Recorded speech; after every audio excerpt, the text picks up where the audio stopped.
Eli, look at your clothes, Mr. Carter laughed. He was the rich CEO. Tall, in an expensive suit, shiny watch, perfect hair. 3 big clients stood next to him, holding briefcases. You're my driver, not a beggar, Mr. Carter said. Do you want my clients to think this company is poor too? The clients went silent. People in the hotel lobby turned and stared. Eli's face turned red. He looked down at his shoes. They were clean but old. Sir. I'm sorry, Eli whispered. My son was sick last night. I didn't have time to. Mr. Carter cut him off, angry. Excuses. Always excuses, he snapped. You're just a driver. Stay quiet, do your job, and don't embarrass me again. He turned to the clients with a fake smile. I'm sorry you had to see this, he said loudly. People like him never learn. Eli felt his eyes burn. His throat hurt. But he swallowed his tears. If you were in his place, what would you do? Talk back and lose the job? Or stay silent, and keep your child fed? Tonight was the biggest event of the year. The CEO would stand on stage in front of hundreds of people. He would take all the credit. What he didn't know was that the truth would also walk onto that stage. The morning was busy. The hotel lobby was full of noise, bright lights and people in suits. Eli stood near the car, waiting. He checked his cheap phone. There was a message from his wife. Medicine is finished. Can you bring more tonight?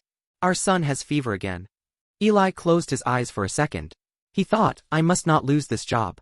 My boy needs me. Mr. Carter came down the marble stairs with 3 important clients. Mr. Khan, Ms. Lopez, and Mr. Daniels. They were big investors from another country. Tonight, they would decide. Give money to this company, or walk away. As they reached the car, Eli quickly opened the back door. But his hand slipped. The folder in his arm fell. Papers scattered near their feet. A few pages landed on Mr. Carter's shiny shoes. The CEO's smile disappeared. Incompetent. He shouted. Can you not even hold a file properly? Everyone in the lobby watched. The receptionist looked away. The bellboy froze. Eli bent down fast, picking up papers with shaking hands. I'm so sorry, sir, he whispered. I stayed up last night helping with the slides. I must be tired. Slides? Mr. Carter laughed. You? Helping with my presentation? He looked at his clients and raised his eyebrows. Can you believe this? He said. My driver thinks he can do my work. Mr. Khan looked a little uncomfortable. Maybe he's trying his best, Mr. Khan said softly. It's okay. It happens. But Mr. Carter liked the power. He liked how small Eli looked right now. Best? This is his best. He smirked. Look at his shirt. Look at his shoes. He should thank me, I even let him stand near my clients. Eli felt something break inside. He had worked all night helping Grace, the assistant, fix the CEO's slides. Grace had cried in the office. My laptop crashed, she had said. I'll lose my job if the slides are not ready. Eli had stepped in quietly. I studied business before, he had told her. I can help, if you trust me. He used an old computer in the driver's room and spent hours editing. He added numbers, pictures, and even a short story for the opening. But no one knew.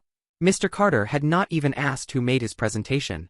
Now, in front of everyone, he was just the driver. A joke. As Eli picked up the last page, he saw something. A USB drive had fallen out too. It was the only backup of the presentation. He closed his fingers around it quickly. No one noticed. Mr. Carter snapped his fingers. Hurry up and get in the front, he ordered. And remember, tonight you stay outside the hall. I don't want important people to see your face again. Eli nodded. He got into the driver's seat. He felt a small hard thing in his palm. He opened his hand. The USB. The whole presentation. He looked at it. Then looked at Mr. Carter in the mirror. The CEO was laughing with the clients again. Eli thought, he has no idea how much power this small thing has. The car moved toward the hotel where the big evening event would happen.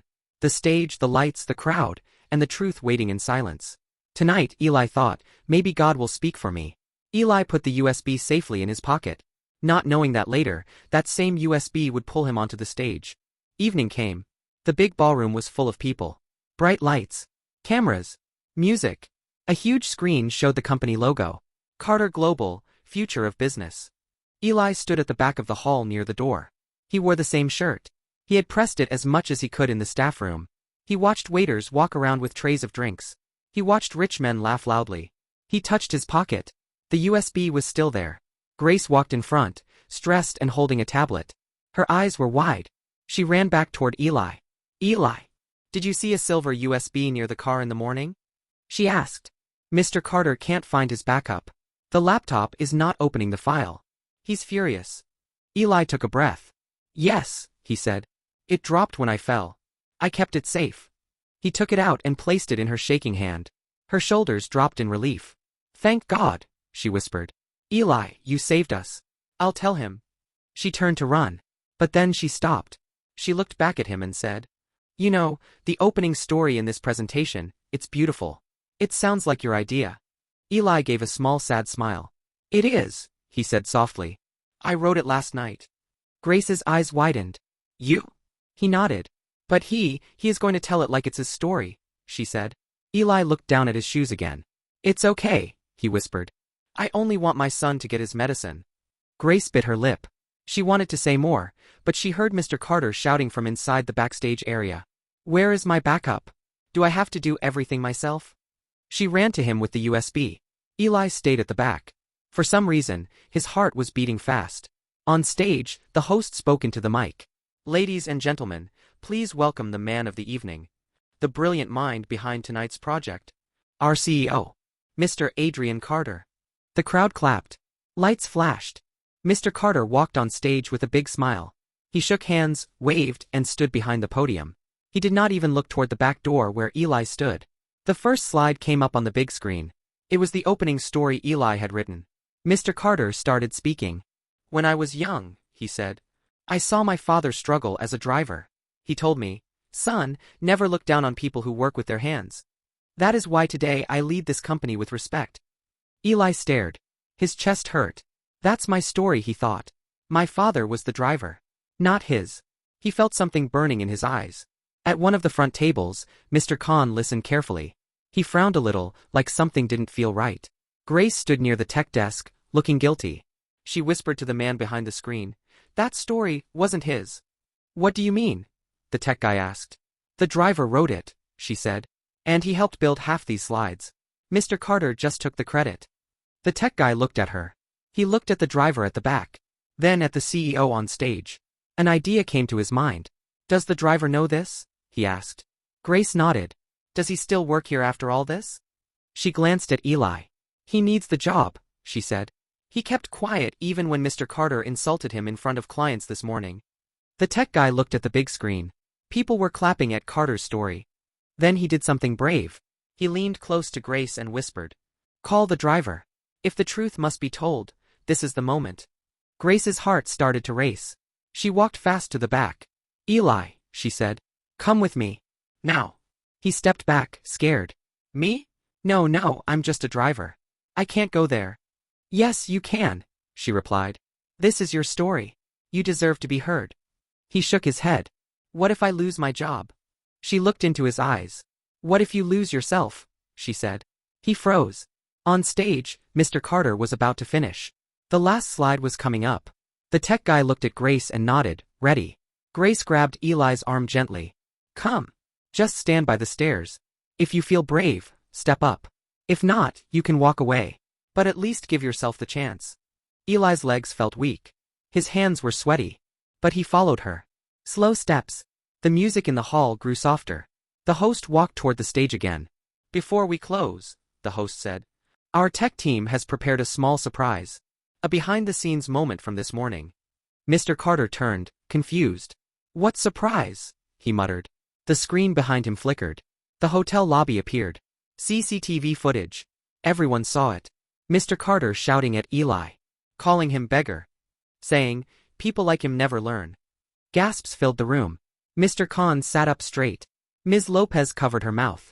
Mr. Carter's face went pale. Turn that off, he shouted.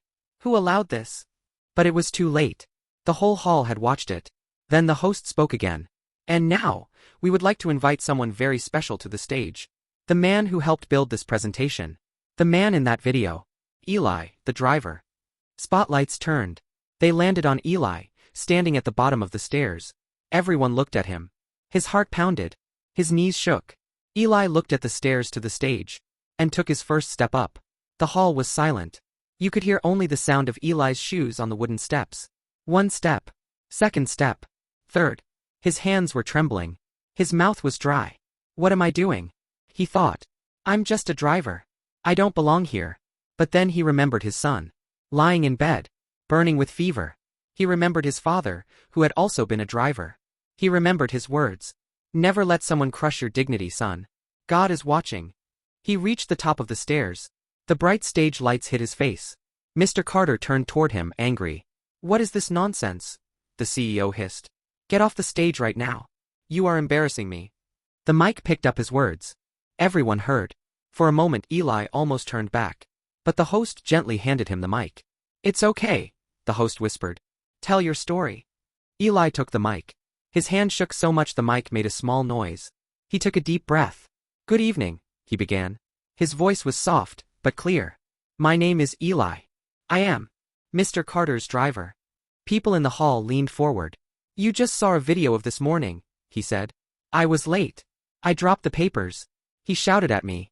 He called me a beggar. He said people like me never learn. He paused.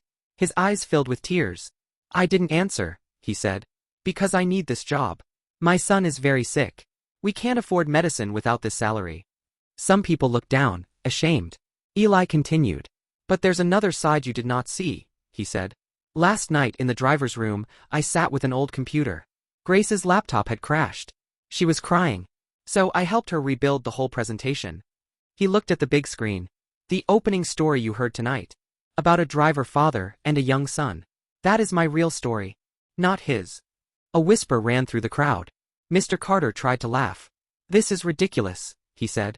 Are we really listening to a driver now? This is a business event. Mr. Khan stood up from his seat. Yes, he said strongly. We are listening. Because business without respect is empty. All eyes moved to him. He turned to Eli. Continue, please, he said. Eli wiped his tears with the back of his hand. When I was in college, Eli said, I studied business. I dreamed to stand on a stage like this one day. But my father died in an accident. I had to leave my studies and start driving to support my family. He looked at his old shoes, then back at the crowd. But even when life pushed me down, he said, I did not stop learning. I read books in the car while waiting. I watched business talks on my phone when I had data. He took another breath. Last night, when I built this presentation, I did it with love. Not for money. But because I believed this company could do something good. He turned his head and looked straight at Mr. Carter. But sir, he said, voice shaking, when you insulted me in front of your clients today, you did not just insult a driver. You insulted every person who works hard but looks poor on the outside. The hall was quiet. No one moved. Eli lowered his head. I am not asking for your money, he said softly. I am asking for respect. For myself. For all people like me. His last word echoed in the mic. Respect. There was a long, heavy silence. Then, suddenly, someone started clapping. It was Ms. Lopez. She stood up. That was the best speech of the night, she said. Honest. Real. Others began to clap too. Soon the whole hall was filled with loud applause. Mr. Carter stood there, frozen. His face was red. His eyes were wet, but from anger and shame. Mr. Khan turned to him. Mr. Carter, he said. I was ready to sign the deal tonight. But after seeing how you treat your own staff, I'm not sure you know what leadership means. He pointed at Eli. This man has more leadership in his heart than you showed in that whole speech. Mr. Carter's mouth opened, then closed. For the first time, he had no words. The chairman of the company, an older man named Mr. Reed, came onto the stage. He took the mic. I also saw that video, Mr. Reed said. And I have watched how you treat people for a long time, Adrian. He looked tired and sad. Today, in front of everyone, I must say this, he continued. We do not want a CEO who steps on the poor to look tall. We want a CEO who can stand with them. He turned to Eli. Eli, he said. Your honesty and courage touched all of us. You could have stayed silent. But you spoke with respect, not hate. That is real strength. He turned back to Mr. Carter. As of today, Mr. Reed announced, you are suspended from your position while the board reviews this case. Gasps again. Cameras flashed. Mr. Carter's world broke in 1 second. This is not fair, he stammered. All this because of a driver? Mr. Reed shook his head. No, he replied. All this because of your pride. He then faced Eli and said, and you. We would like to offer you a new role. You understand our clients. You understand our workers. You create powerful stories. Would you join our training and communication team? We will help you finish your studies too. Eli stared at him, shocked. Me? He whispered. I'm just. Mr. Reed smiled. You're not just anything, he said. You are proof that talent can sit in the front seat, or in the driver's seat. Tears fell down Eli's face. This time, they were tears of relief. He looked out at the crowd. Some people were crying too. He thought of his son. I can buy his medicine, he thought. Maybe I can even send him to a better school. Mr. Carter suddenly walked forward. His voice was low now. Weak. Eli, he said. I'm sorry. The whole hall watched. I was wrong, Mr. Carter continued. I let my money and power blind me. I forgot where I came from. Please forgive me. He bowed his head in front of the man he had called beggar. The driver he had mocked was now the person he had to bow to. That is karma. Eli looked at him for a long moment. I forgive you, he said quietly. Not because you are my boss, but because I don't want to carry hate in my heart. Mr. Carter's shoulders shook. He turned and walked slowly off the stage, alone. The crowd stood up for Eli. A standing ovation. Grace wiped her tears and clapped as hard as she could. As the lights dimmed, the host spoke the last lines. Tonight, he said, we saw something more powerful than money. We saw respect. We saw courage. Sometimes, the person you laugh at today is the person you will need tomorrow. Never insult someone just because they are poor. Clothes can be old. Shoes can be torn. But a good heart and a brave mind are worth more than any rich man's suit. Have you ever seen someone treat a worker badly in real life? If you were there, what would you do?